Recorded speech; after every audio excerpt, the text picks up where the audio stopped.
বলো বাংলার দিকে আমি দেবকে পছন্দ করি পার্সোনালি, মানে দেবদার সাথে কাজও করেছি। ইনফ্যাক্ট আমি যখন বাবা-মাতে কাজ করতাম, পাসওয়ার্ড মুভিতে আমরা টাই আপ করেছিলাম, তো তখন কাজ থেকে দেখেওছি।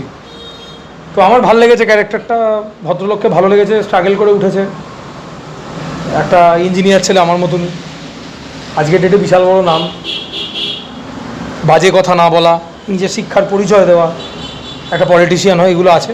এই কোয়ালিটিগুলো আমার অ্যাডমায়ারেবল লাগে, এই অর্থে ভালো লাগে। বাট অ্যাক্টিং ওয়াইজ কিন্তু আমার খুব একটা ভালো লাগে না, কারণ আবার আমি যেহেতু পছন্দ করি ওই খারাপ অ্যাক্টিং দেখতেই যাই। সেটা হচ্ছে চ্যালেঞ্জ আমার ফার্স্ট শো দেখা, ইনফ্যাক্ট লাস্ট সিনেমাটাও আমার ফার্স্ট শোই দেখা। তো ভালো ফ্যান, অ্যাক্টিংয়ের ফ্যান নয়, মানুষটার ফ্যান। মানুষটা সত্যিই ফ্যান, ডে ওয়ান থেকে ফ্যান।